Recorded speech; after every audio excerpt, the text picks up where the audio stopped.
Good afternoon, everyone.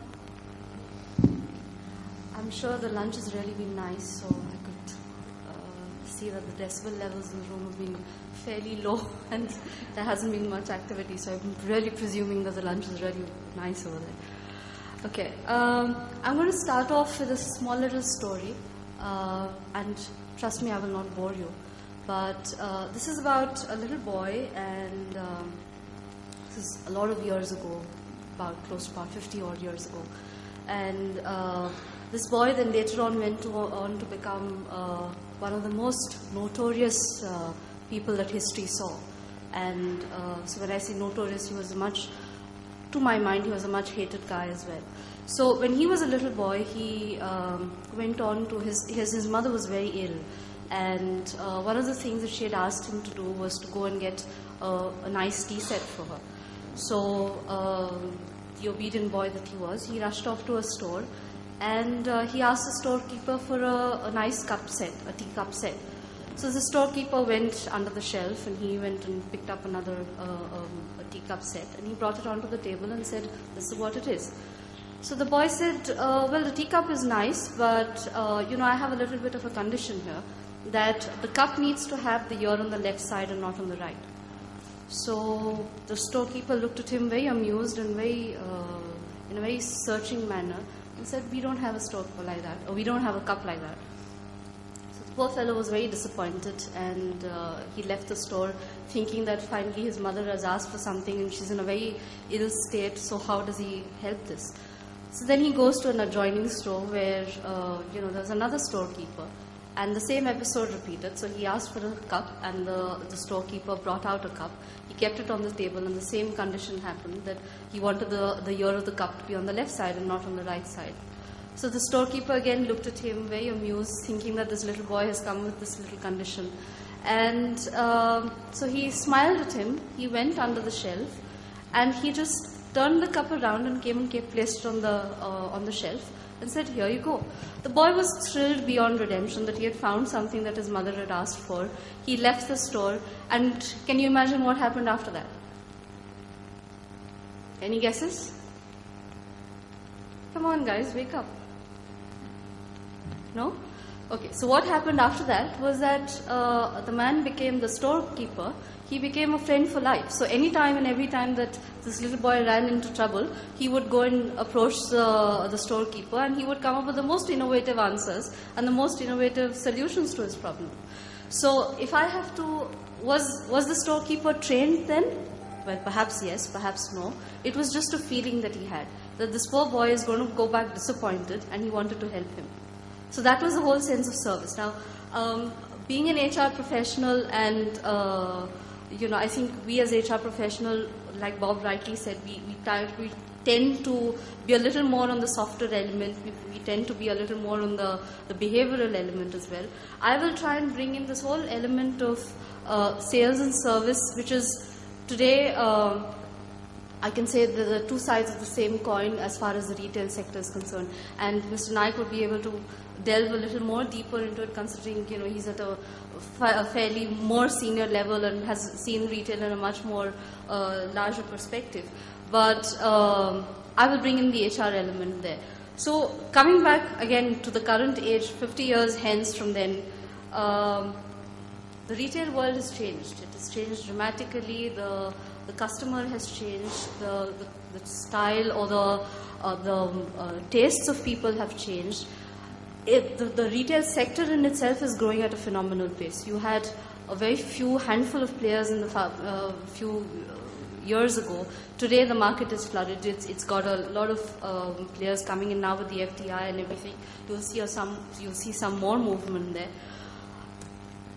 It's a very complex market. Seemingly, it's a very simple.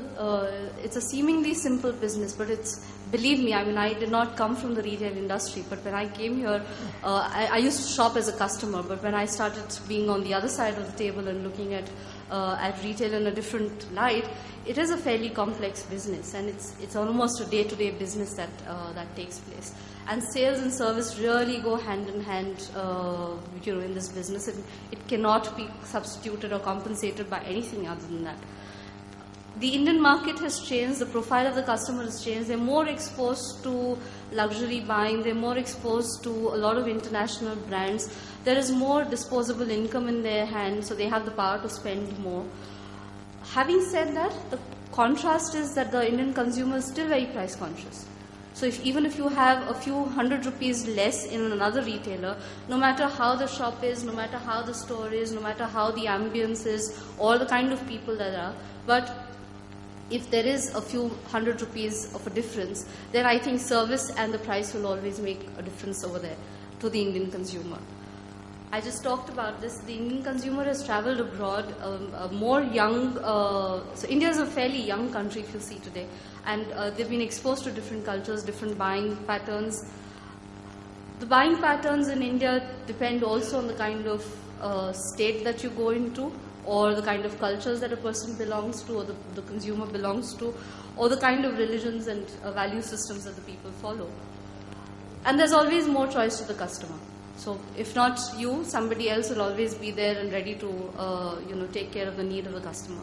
So given this backdrop and given this challenge in the Indian retail market, what happens next? So the customer satisfaction is the only, or the service, if I may want to call it so, the service is the only differentiator, and that is the only thing which will make a person either switch brands or either switch stores or switch employers as such. So the whole concept is that if you are happy as an employee, if you are happy as an individual working in an organization, that whole happiness then translates into what you do at work, and it then affects the customer in so many ways. So if you've woken up on the wrong side of the bed one morning, come up with a gruff head and a groggy mind and a very bad and a foul mood, you obviously will not be able to attend to your customer in a very nice manner. So that will automatically translate, and no matter how much you try, but I am of the firm belief, and this has been observed as well, that whatever happens with an employee or with an individual translates in the kind of behavior that he exudes, or the levels of service that he exudes or delivers to his people. So finally, happy employees will obviously deliver happy customers. So the employee will go to the other extreme of going that extra mile in terms of service delivery and say, okay, if this is something that you want, again talking about going to what Bob also said, that the consultative type of selling. There is one type of selling in hypermarkets or in stores where people say, okay, lay off, let me do my shopping. If I need your help, I should come and ask you. But there is the other kind of shopping wherein you need the help of the salesperson. You need the help of an informed decision or knowledgeable person on the other side of the table helping you to take that decision. So whether it is electronics buying, whether it is even apparels for that matter, whether it's fashion. So something appeals to you and there is something that you need more to it. The person on the other side, if he comes in with that service feeling, he will obviously be able to help you and deliver that. So what makes happy employees? Employees are our brand ambassadors. So today, even you sitting over here, the way you talk, the way you behave, the way you interact with people, today we will, whoever, whenever we interact with you, we will know you as Mr. XYZ from this company. So at the end of the day, it finally translates or gives me a feeling or an understanding of what is the kind of culture that even your company has. Right? So and this is what we firmly and try to drill down even to our people, that you are the brand ambassadors in the organization. So whatever your behavior, whatever your style of interacting is, will reflect on the image of the company. So it is utmost important for you to carry that. And if you're a happy employee, you will obviously be able to reflect that in a much better manner. So what do well-trained professionals exude, or what is it that they have? They have a very good morale. They are happy really in whatever that they do. They know that the company is taking that extra effort in them and trying to train them, and so that they are able to deliver what is expected out of them. They have a faster growth track. So what does an employee really need in an organization? He needs the basic needs that Maslow talks about. So your basic your salary, your good position, your training, your development, all of that. And in addition to that, what is it in this company for me in future? So it talks about future development and future growth as well. So all of this finally boils down to how what the company feels about the employee, and that is what it kind of translates into.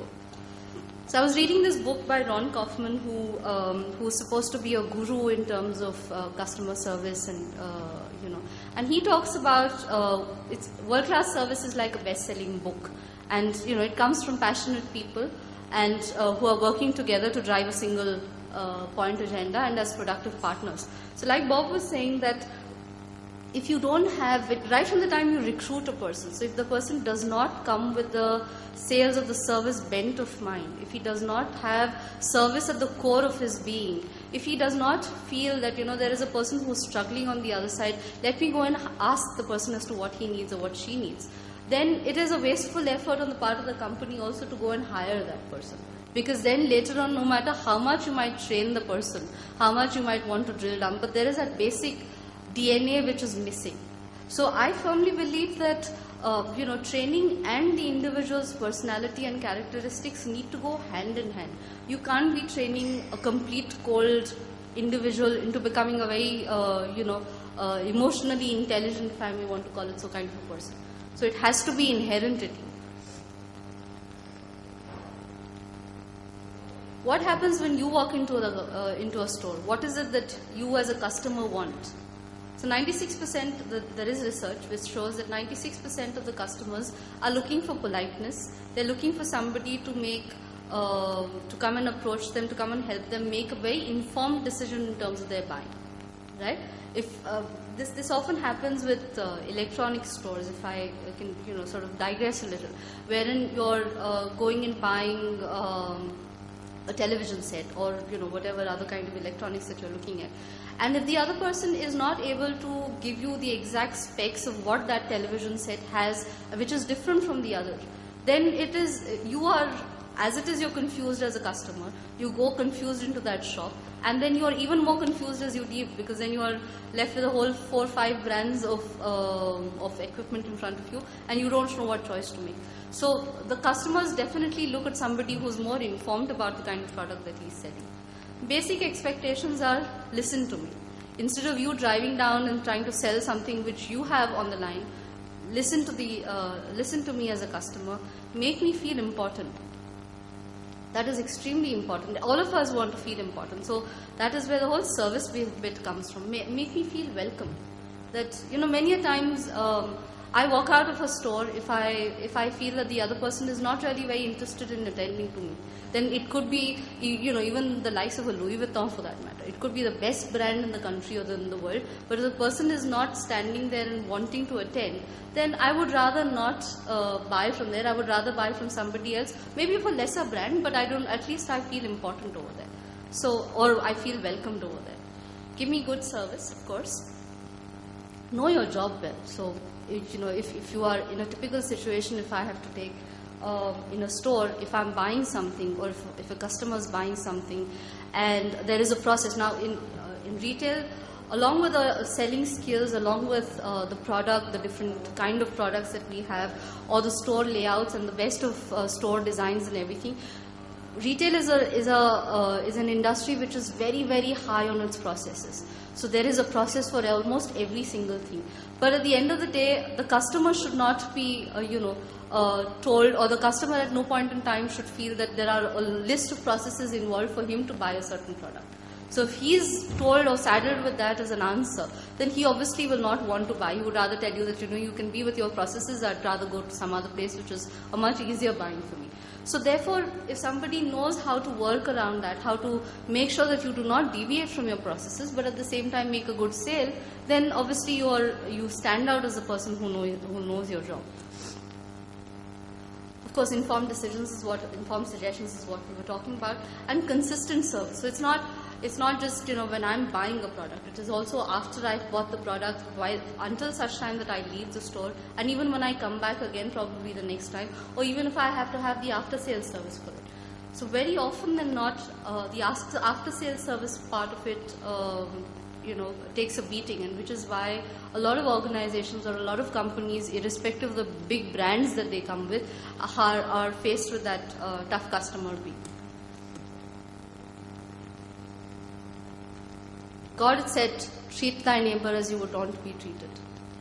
So it's the same rule that follows here. Treat your customer, if you put yourself into that customer's shoes, and if you treat him differently, then he would obviously not like it.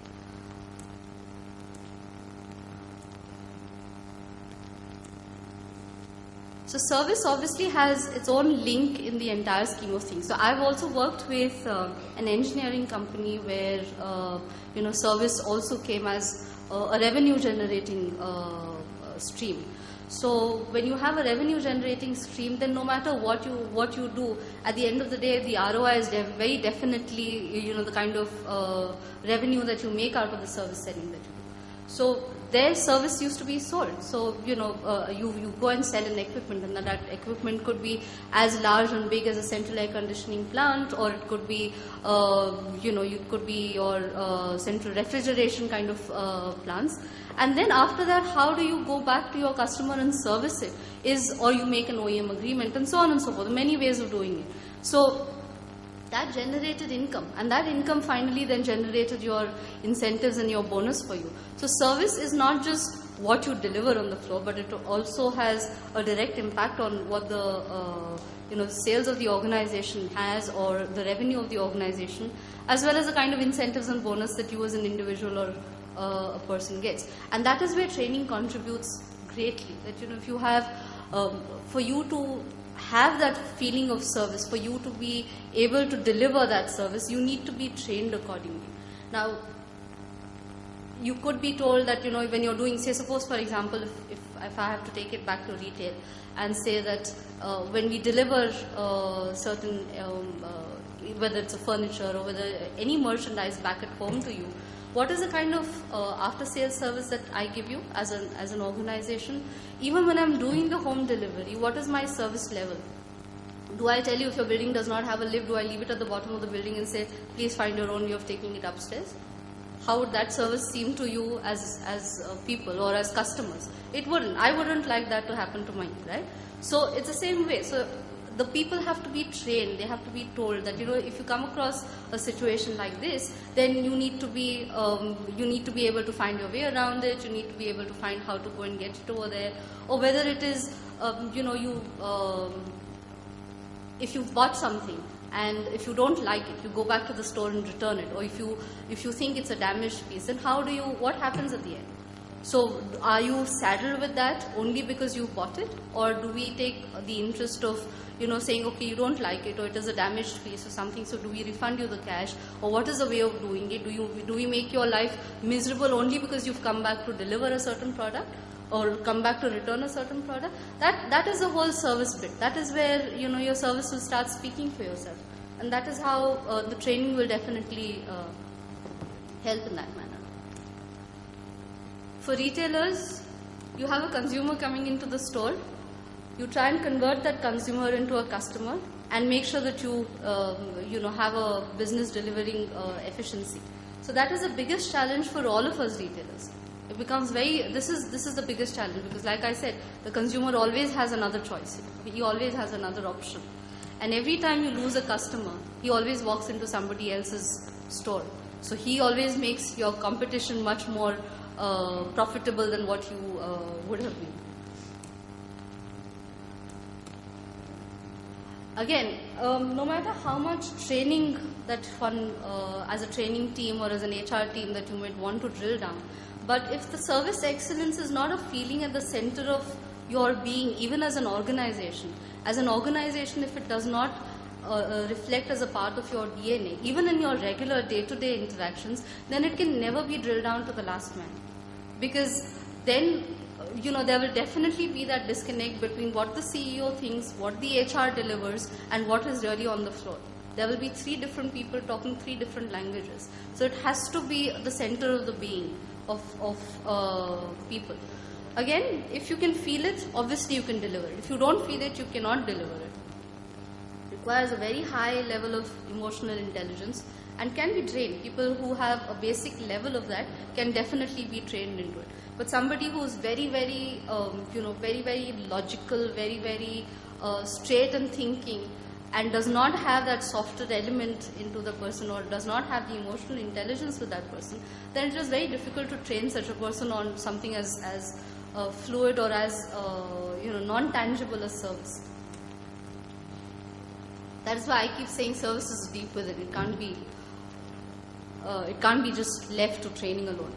Understanding of sales and service, and that how it helps, that of course we spoke about, and how it helps the generation of income and revenue for the company, sales and profit. How does it translate into the individual's income as well? So there has to be that whole correlation drawn and shown to the individual, whoever is there on the floor, and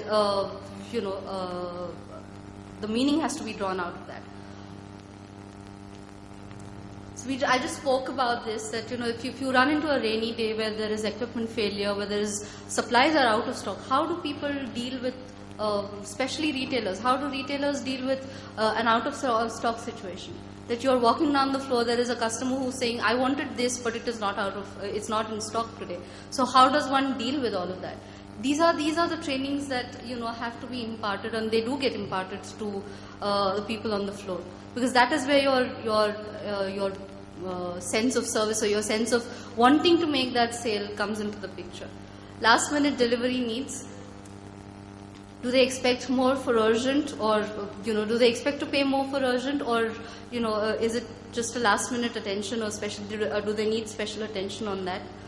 That is where you can't really go by the book and say, okay, now these are the 5 processes or 5 steps in a process written in the book, and I shall follow that to the last T. Of course, you'll be a process compliant, but you would have probably lost a customer. So in that whole attempt of trying to be process compliant, one would have definitely lost a customer in that. So that is where common sense or your sense of feeling comes into the picture. Finally, it is building relationship. Remember the story I talked about? He had built a relationship for life. He was definitely not trained, but he felt for the boy. He felt for that need. He felt that the fellow had the urgent need of buying that teacup. So he's built a relationship. So I think it's all about building relationships. Today we have in our stores a lot of people who know a lot of people by names, and they have a few customers coming in, and they keep coming back to and asking for that specific individual to come and attend. So saying that, is this person around, or is that person around, or is this cashier around? I would like to have, why? Because probably that cashier has struck a chord with that person. He's able to relate to that person. He's able to understand what is it that went wrong or did not go right or was right in the other person's views, and so on and so forth. So finally, it is all about building relationship. As a true HR head of an organization, I think it is only right that I project whatever little that we do as an organization in Hypercity with Bob's. What we do, we've branded our entire training domain as a training function as Urja. Urja meaning exuding energy or energy. Our training is mainly on 4 levels. One is in terms of individual effectiveness, the other being on managerial effectiveness, and third being on leadership effectiveness, and finally, of course, the functional and the process, product and the process training. So today, sales skills can be developed, but if you don't have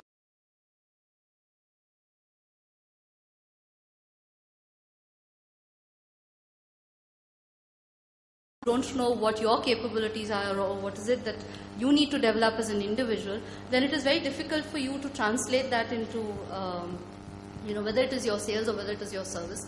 Managerial effectiveness, of course, talks about team building, team development, and your own managing as well. Leadership is the third level, where you're talking about, in addition to managing your own self and the team, it is also about managing the overall organizational strategy.